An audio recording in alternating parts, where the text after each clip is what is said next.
मैं भी देवी सीता के दर्शन करना चाहता हूँ, मुझे भी साथ ले चले। देखिए, मैं भोजन पका लेता हूँ, मार्ग भी सभी जानता हूँ और पूरा जीवन इसी क्षेत्र में बिताया मैंने।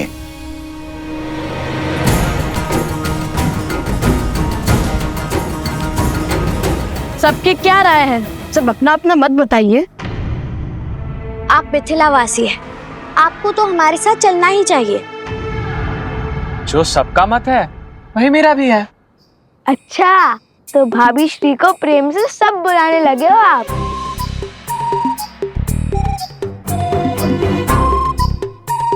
अब चलो भी, अन्यथा लव भैया कहेंगे शीघ्र चलो शीघ्र चलो।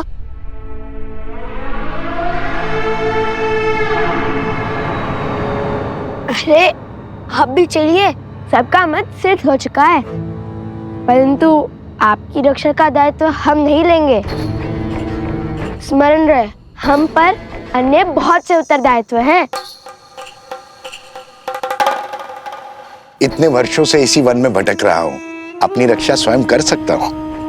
बिना शस्त्र के कैसी रक्षा? पैरों से। जहाँ भय लिखा वहां से भाग खड़े होंगे, है ना?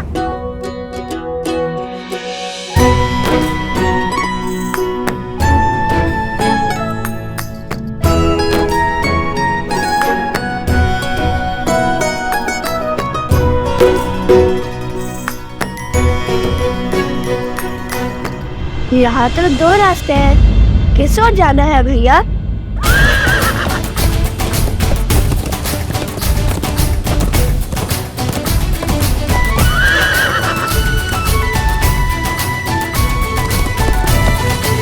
त्रिवेणी धाम जाने के सबसे उचित मार्ग जानते हैं आप?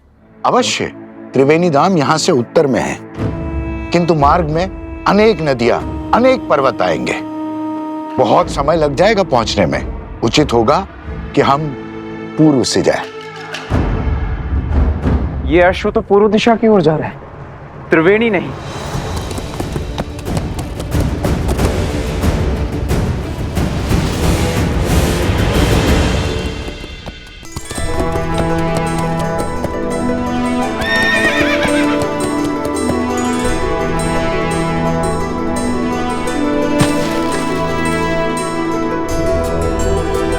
हे अश्व, इस ओर चलिए।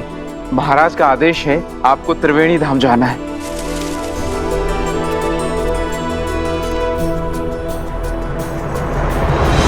नहीं! यज्ञ के अश्व को नहीं मारते हैं बोल। इसी क्षण जाओ और राजकुमार शत्रुघ्न को सूचित करो कि अश्व ने अपना मार्ग बदल लिया है, वो पूर्व दिशा की ओर जा रहा है। उनसे कहो कि वो भी उसी दिशा में आए। जाओ, अति शीघ्र जाओ। जो आज्ञा सेनापति।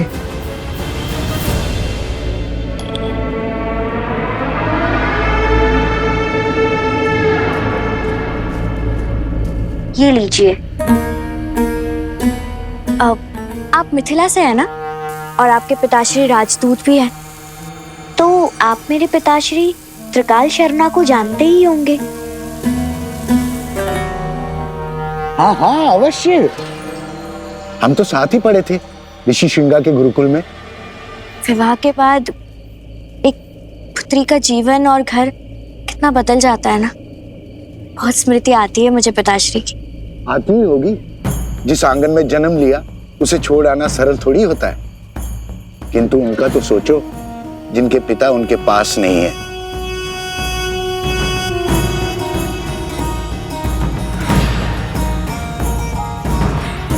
कितने दुर्भागी है वो लोग। अरे और कितना समय लगेगा भोजन में महाशय? पात्र से धुआं आ रहा है। आप भोजन पका रहे हैं या यज्ञ कर रहे हैं? जितनी देर में आप ये भोजन पका रहे हैं, इतनी देर में मैं खाकर पचा भी लेता। बस बस, तैयार हो गया धनुर्धर ऋषि कुमार।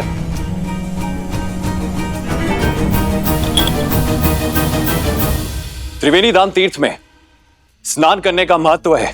जब अश्व 3 पवित्र नदियों के जल से निकलते हैं तो देवता समस्त प्रजा को उनके पापों से मुक्त कर देते हैं। यदि उस अश्व को देवता त्रिवेणी से दूर ले जा रहे हैं तो अवश्य ही हमारा कार्य अधिक विकट हो जाएगा। हमें अपनी समस्त शक्तियों के साथ उस अश्व के पीछे जाना होगा। जय श्री राम, जय श्री राम, जय श्री राम, जय श्री राम। बचाओ बचाओ बचाओ बचाओ। मैंने तो उस ओर से आ रही है।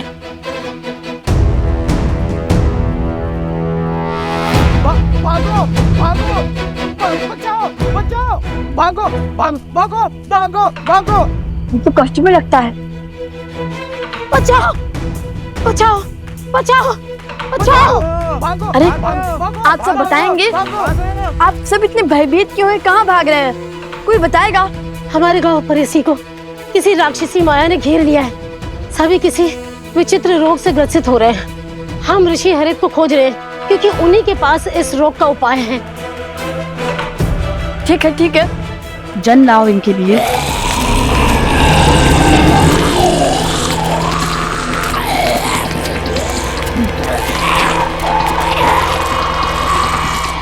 आप सब हमारे पीछे आइए।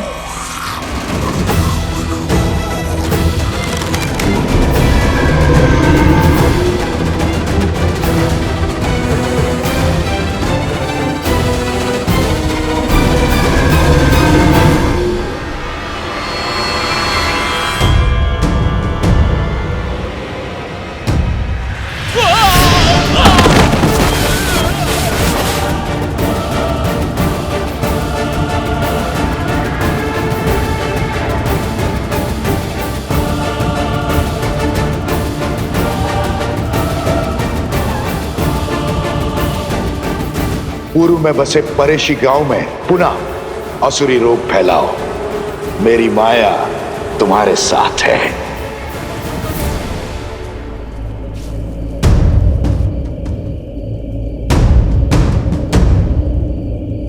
इस घने धुएं में तो कुछ दिखाई नहीं दे रहा भैया।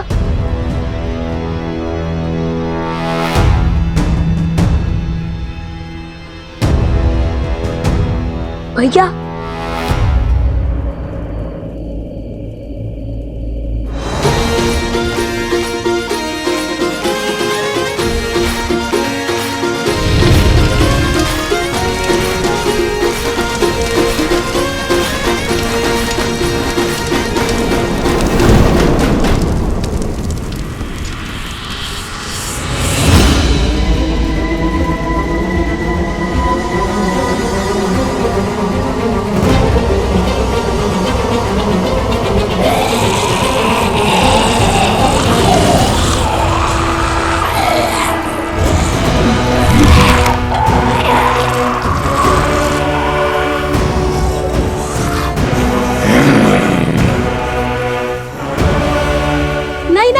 इन्हें मत मारिए।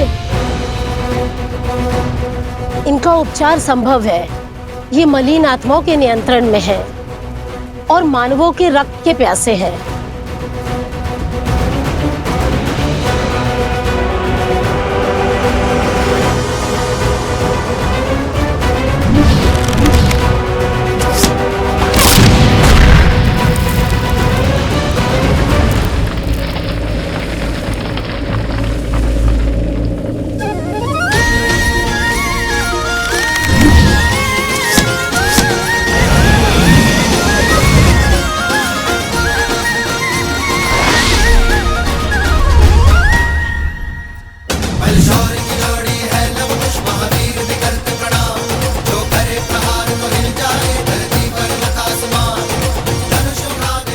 लव कुश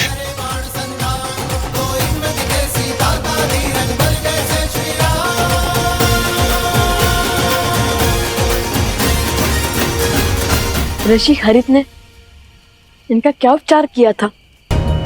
उन पर्वतों के बीच में विशेष औषधियां उगती है। उन्हीं के उपयोग से ऋषि हरित ने इनका उपचार किया था।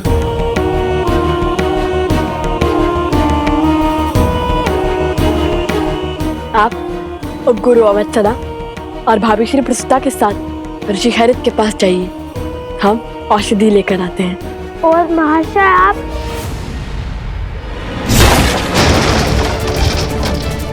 बचाओ बचाओ, भागो भागो भागो भागो भागो कहा था ना, इनके अस्त्र इनके चरण ही हैं। जहाँ भय लगा वहाँ भाग खड़े होंगे। पहले हमें इन्हें रोकना होगा, अन्यथा हमारे जाते ही ये आसपास के अन्य गांवों पर आक्रमण कर देंगे। क्या करे भैया, यदि ये असुर होते तो लक्ष्मण रेखा खींचकर इन्हें सीमा में बांध देते, किंतु ये तो असुर भी नहीं है। तुम सदा अनजाने में ही उचित युक्ति सुझाते हो कुछ। असुर नहीं तो क्या हुआ, हम इनके आसपास एक अभिमंत्रित रेखा तो खींच ही सकते हैं ना। जो अशुद्ध होते हैं उन्हें सदा शुद्धता से, पवित्रता से संकट होता है।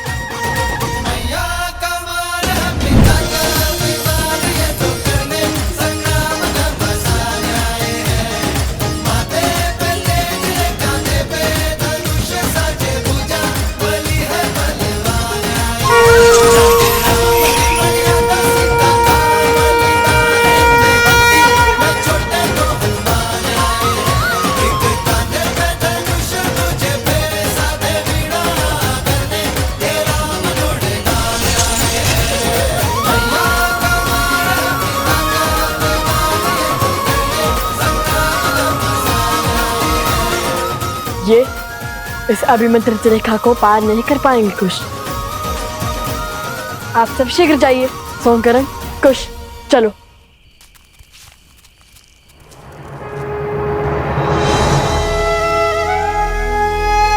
हे माता तमसा, आप सब नदियां बहने हैं इस भूमि पर हर और उपस्थित हैं। मेरी आपसे विनती है माता, मेरे पुत्रों का मार्गदर्शन करने में, रक्षण करने में उनका सहायक बनिए। उनके प्रभु पर उनकी अटूट श्रद्धा को बनाए रखने में सहायता कीजिए माता।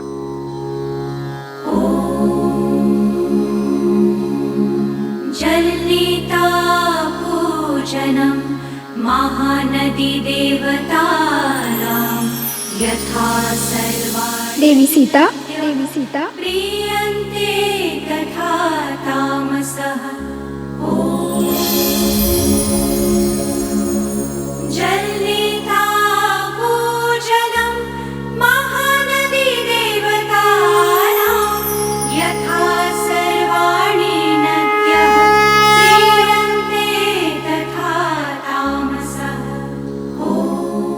भूमि की हर नदी जानती है कि आप भूमि देवी की पुत्री सीता भूमिजा है और आपकी संतानों की सुरक्षा हमारा दायित्व है। माता, त्रिवेणी धाम में सभी महानदियां आपके पुत्रों को अपना आशीर्वाद देने हेतु उपस्थित होंगे, किंतु जैसे हम स्वयं किसी घड़े तक नहीं जाती, आपके पुत्रों को हमारा आशीर्वाद प्राप्त करने के लिए नदी में स्वयं स्नान करना होगा। आपका कोटि कोटि धन्यवाद माता। आपके शब्दों ने मेरे मन में आशा की ज्योत जलाई है।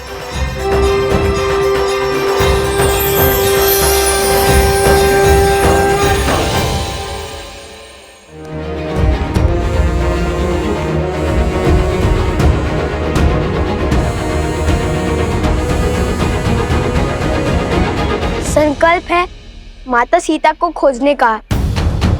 महत्वाकांक्षा है यज्ञ के अश्वों को बांधने की। प्रवास है स्वर्ण के कमल लाने के लिए। सज है इनकी रक्षा करने के लिए। भैया, ये क्या पहेली है? पहेली का उत्तर एक ही है कुश, आस। और यदि भगवान वाल्मीकि ने यह आदेश दिया है तो अवश्य ही हमारे सारे कार्य एक स्थल पर जाके जुड़ते होंगे। अश्व, अश्व? इसके ऊपर तो छत्र है, कहीं ये अश्वमेध का अश्व है।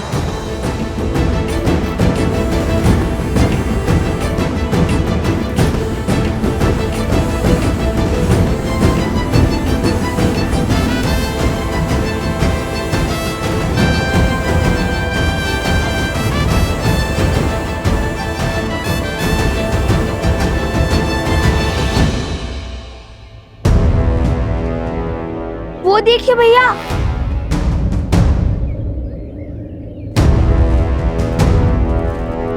राक्षस लगते हैं। अश्व के लिए आए हैं। चलाइए तीर और कर दीजिए इन्हें परास्त। ध्यान से देखो, वे सैनिक हैं और हम सैनिकों पर आक्रमण नहीं कर सकते, किंतु अश्व के लिए केवल इतने सैनिक।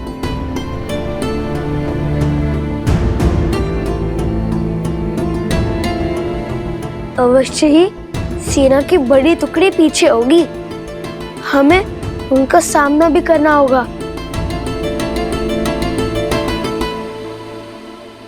समय कम है भैया, हमें औषधि भी लानी है और स्वर्ण कमल भी। यदि इन्हें ज्ञात ही ना होता कि ये अश्व हमारे पास आ गया है तो कितना अच्छा होता।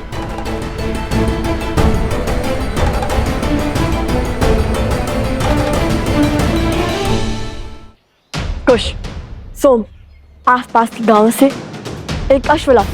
हम उस अश्व को इससे बदल देंगे और जब तक वो हमारे ये भेद जानेंगे तब तक यज्ञ का अश्व हम ले जाएंगे। उचित है, आप यही अश्व पर दृष्टि रखिए, हम जाकर अभी अश्व को लाते हैं। मुझे तो अश्व से बात करना भी आता है, वो मेरी बात यूं मान जाएगा। अश्व मिल गया, अब चलकर श्री राम से प्रश्न करेंगे। लक्ष्मण, संसार को कालांतर तक गौ पूजा स्मरण रखनी चाहिए। वेदों में भी गौ सेवा को सबसे पवित्र माना गया है। गौ के चरणों में तो देवता भी निवास करते हैं। और जिस प्रेम से गौ अपने शिशु का पालन करती है, उसी प्रेम से संसार को भी पालती है। गौ केवल एक पशु नहीं, वो हमारे लिए माता समान है, जो निस्वार्थ अपने दूध से संसार का पोषण करती है। जिस स्थान पर गौ का सम्मान होता है, वो स्थान कभी निर्धन या भूखा नहीं रहता। इसलिए गौ के लिए प्रेम और सेवा केवल हमारा कर्तव्य ही नहीं, हमारे जीवन का आधार भी है। श्री राम श्री राम श्री राम।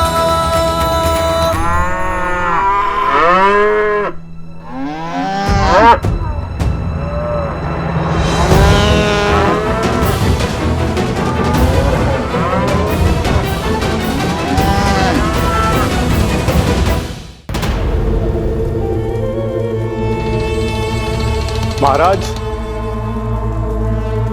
महाराज,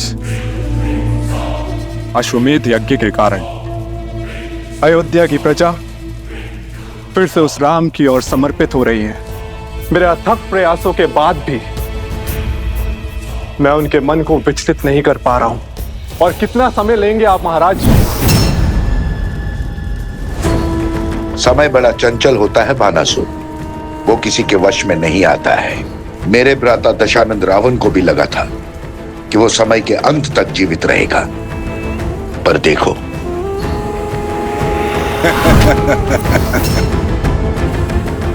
मैं उन बालकों के मन में एक बीज बो चुका हूं, एक सोच कि संसार में ऐसे भी पिता है जो अपने बालकों की सहायता के लिए कभी नहीं आए।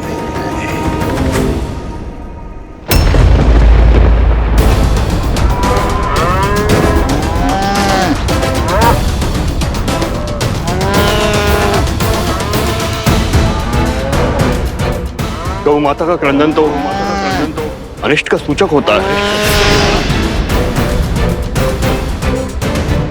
अब इन बालकों को जब पता चलेगा कि श्री राम ही उनके पिता है, जो उनके लिए कभी नहीं था, तब छिड़ेगा युद्ध।